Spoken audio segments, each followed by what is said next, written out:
में हम देख रहे थे उपकला जो हमारी है, तो उसमें सरल उपकला हम देख रहे थे। तो उसमें जो चल रहा था वो चल रहा था ग्रंथिल उपकला। जो हमारे 3 अन्य जो प्रकार हैं उसमें ग्रंथिल उपकला, ग्रैनुलर एपिथेलियम, जिसमें हमने अभी चीज़ें देखी। अब देखो इसके आगे क्या है कि इसमें नलिका के आधार पर जो है, स्रावी नलिका के आधार पर 2 प्रकार में बांटा गया है। एक है बहिस्रावी ग्रंथिका एक्सोक्राइन, और एक है अंतःस्रावी ग्रंथि यानी कि एंडोक्राइन। तो एक्सोक्राइन कौन सी है? जिसमें नलिका उपस्थित होती है, स्रावी नलिका यानी नलिका युक्त होती है। और अंतःस्रावी ग्रंथि एंडोक्राइन कौन सी होती है? जिनमें नलिका, जो स्रावी नलिका वो अनुपस्थित होती है, यानी नलिका विहीन ग्रंथि होती है।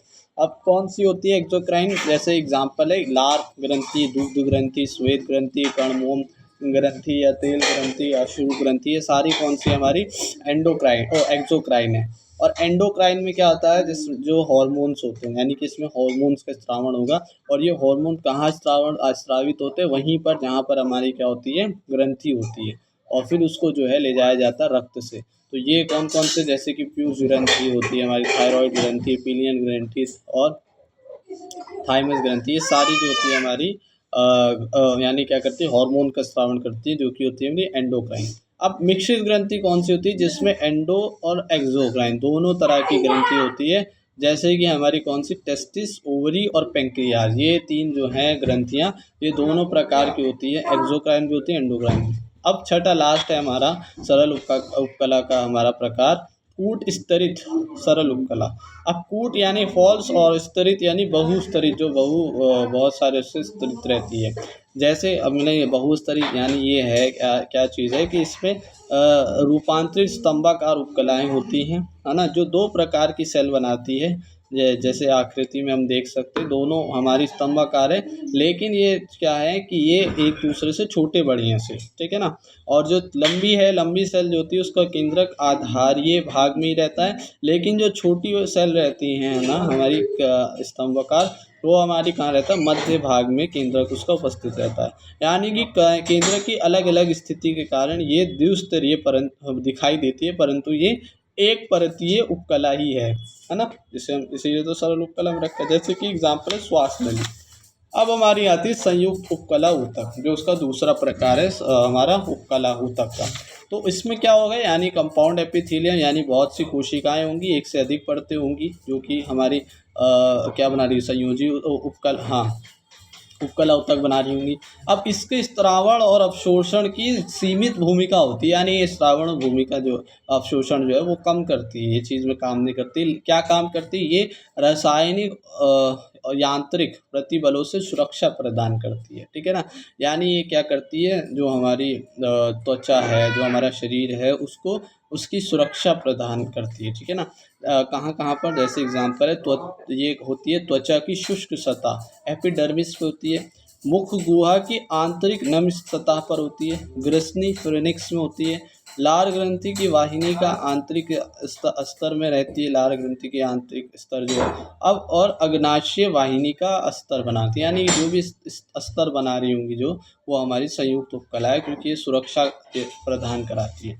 अब हम देखेंगे कोशिकीय संधि, सेल जंक्शन। देखो ये कोशिकाएं आपस में जुड़ी होंगी ना, ये जो हमारी ऊतक है वो आपस में, कोशिकाएं इनमें है तो ये जुड़ी होंगी आपस में। तो ये जो होती है किससे जुड़ती है? ये सेल जंक्शन होते हैं, कोशिकीय संधि होती है, उनसे, इनकी मदद से जुड़ती हैं। क्या करते हैं ये समीपवर्ती कोशिकाओं के बीच पाए जाने वाला संरचनात्मक तथा कार्यात्मक संबंध होता है, ठीक है ना। लगभग सभी ऊतकों में होता है। सार्वधिक कोशिकीय संधि जो होती है, यानी सबसे ज़्यादा जिसमें संधि पाई जाती है वो कौन सी है? हमारी यही उपकला ऊतक होती है। अब ऊतकों में 3 प्रकार की संधियाँ पाई जाती हैं, यानी ये जो संधि है वो 3 प्रकार की है सेल जंक्शन। एक है टाइट जंक्शन, दृढ़ संधि, दूसरा है एडीरिंग जंक्शन, जैसे इसे आसंजी संधि बोलते हैं, और तीसरा है गैप जंक्शन, जिसे हम अंतराली संधि बोलते हैं। पहला है टाइट जंक्शन, जिस क्या काम होता है? यह है ऊतक से पदार्थों को बाहर निकलने से रोकता है, यानी ऊतकों के अंदर जो पदार्थ हैं उसे बाहर जाने से क्या करता है, रोकता है। टाइट जंक्शन यानी इसे दृढ़ता से जोड़े रखता है। दूसरा एडीरिंग जंक्शन आसंजी संधि, ये क्या करती है, ये समीपवर्ती जो सेल होती है उसको एक दूसरे से मजबूती से बांधे रखने में प्रदान यानी सहारा प्रदान करती है। यानी एक सेल को दूसरे सेल से जोड़ती है मजबूती से, उसको सहारा देती है यानी इसको बांधे रखती है। तीसरा है गैप जंक्शन जिसे अंतराली संधि बोलते हैं। यहाँ पर क्या होता है कि ये समीपवर्ती सेल के कोशिका द्रव को जोड़ती है, यानी जो उसके सेल है जो पास का उसकी कोशिका द्रव से जो है जोड़ती है। गैप जंक्शन जो होती है उसको कोशिका द्रव से जोड़ती है संधि को ना टिश्यू को। और ये आयन जो छोटे अणु तथा कभी कभी बड़े अणुओं की तीव्र स्थानांतरण में सहायक होते हैं। यानी ये कोशिका द्रव को जोड़ रहे तो ये किसके स्थानांतरण में सहायक है, आयनों के, कभी छोटे और कभी कभी बड़े भी, है ना।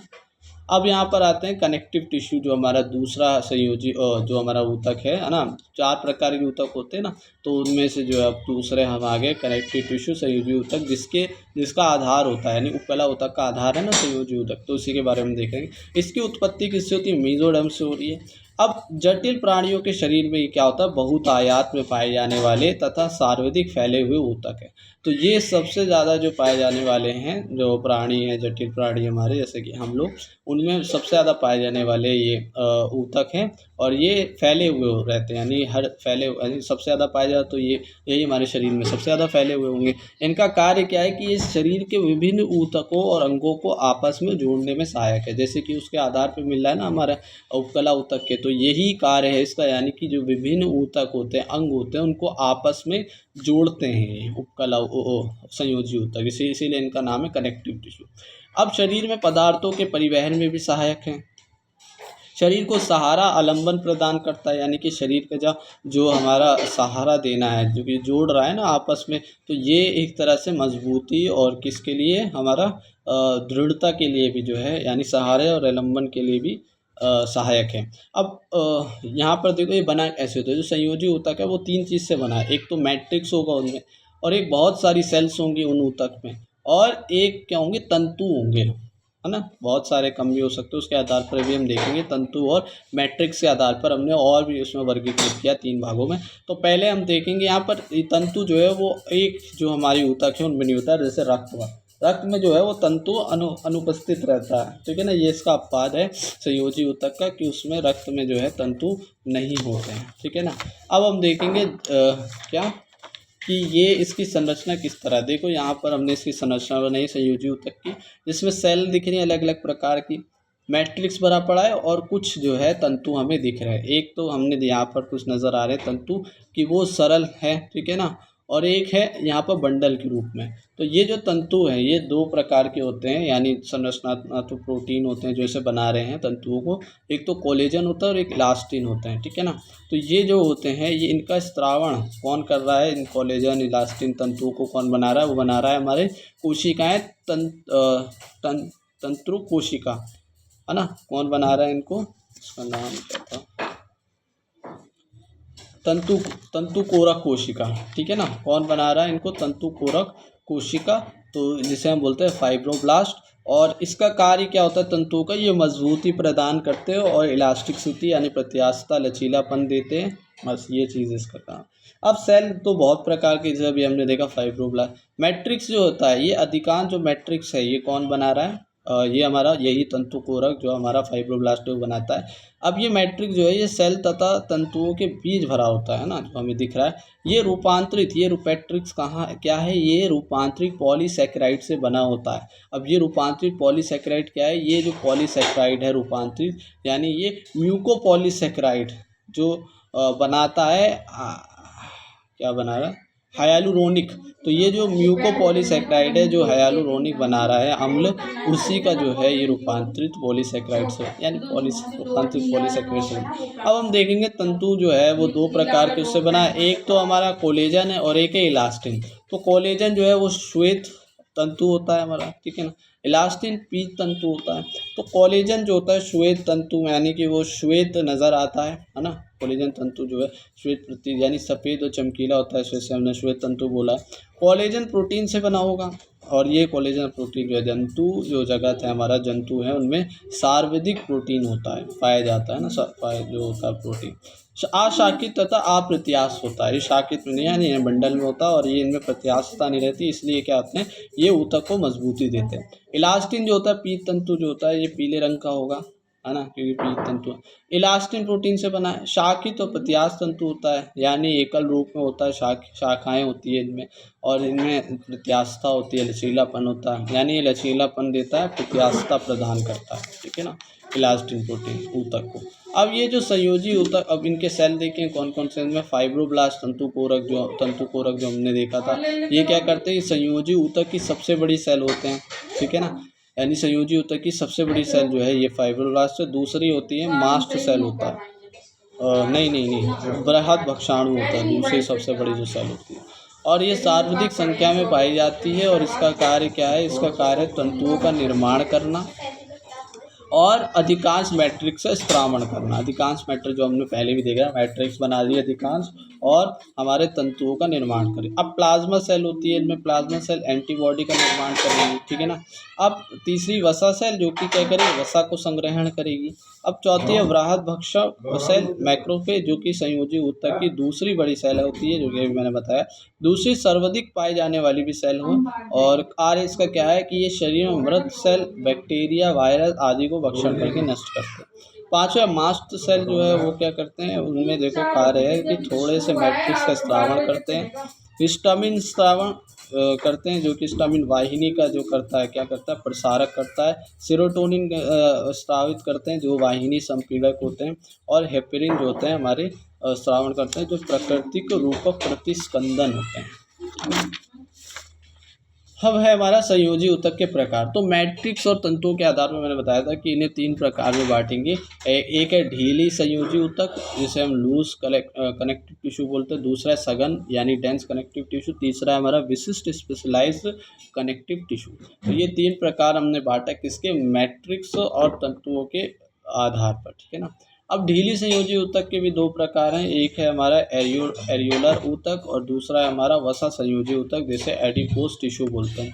सघन ऊतक जो हमारा डेंस कलेक्टिव टिश्यू जो है उसका भी 2 प्रकार है, एक सघन नियमित ऊतक जिसे हम डेंस रेगुलर टिश्यू बोलते हैं और दूसरा है सघन अनियमित ऊतक जिसे हम डेंस इरेगुलर टिश्यू बोलते हैं। तीसरा हमारा स्पेशलाइज जो कनेक्टिव टिश्यू उसके भी 2 प्रकार है, एक है कंकालीय ऊतक जो कि कहाँ होगा, अस्थि में होगा, उपास्थि में होगा। दूसरा है तरल संयोजी ऊतक जो हमारा कहाँ होगा, रक्त में और लसिका में होगा।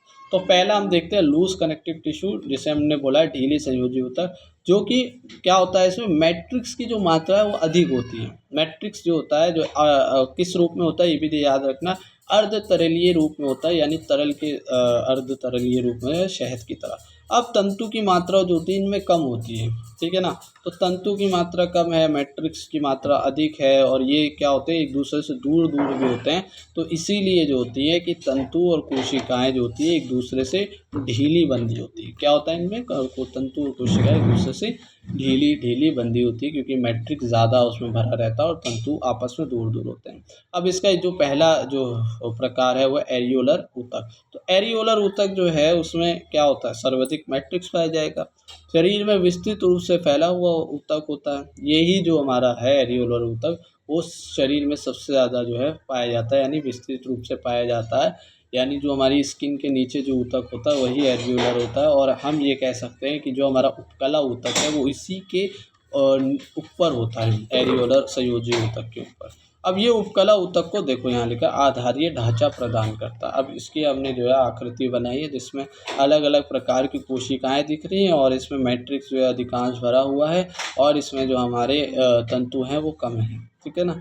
जैसे इसमें जो होते हैं सबसे ज़्यादा एरियोलर संयोजी ऊतक में जो कोशिकाएं होती है वो कौन सी होती है, वो होती है हमारी बृहद भक्षक कोशिका, तंतु कोरक सेल होती हैं और मास्ट सेल होती है, ये याद रखना, ठीक है ना। बाकी हम इसे याद रख सकते हैं, ये वसा सेल है, ये रक्तवाहिनी और ये कोलेजन तंतु इनमें से निकलने तारक कोरक सेल है और यहाँ पर प्लाज्मा सेल है। अब हम देखेंगे कि हाँ इस ऊतक में मुख्यतः क्या होते हैं, देखो लिखा भी है कि बृहद भक्षक कोशिका होती है, तंतु कोरक कोशिका होती है, मास्ट कोशिकाएं होती है। अब ये कहाँ होती है, हमारी त्वचा के नीचे होती है, और इस चीज़ को हम बोलते हैं ग्रथिका ऊतक, यानी जो भी त्वचा ग्रथिका ऊतक बोलते हैं, जो त्वचा के नीचे होती है, यानी जो उसको मजबूती देती है हमारी त्वचा को। अब दूसरा है हमारा जो इसका प्रकार वसा संयोजी ऊतक। तो यहाँ पर इस ढीली उसमें क्या होगा कि ये जो वसा होगी उसको यानी कि इसमें मुख्यतः क्या होगी, वसा सेल्स होंगी, है ना। और ये वसा सेल क्या करती है, ये वसा को संग्रहण करेंगी। अब ये इसकी ये क्या किस तरह से, जैसे कि मान लो हम कोई भी भोजन लेते हैं तो वो तुरंत जब अत्यधिक भोजन हो जाता है तो वो क्या करता है, वो शरीर रख लेता है। तो जो संग्रहित करता है वो किस रूप में कर लेता है, वसा के रूप में। और जो उसको संग्रहण करती है कोशिका वो कौन सी होती है, वसा संयोजी ऊतक होती है। ठीक है ना। तो यहाँ पर मैंने इसका डायग्राम भी बना रखा है, और ये भी कहाँ होती है, हमारे त्वचा के नीचे होती है। ठीक है ना। ये दोनों, अब ये दो प्रकार।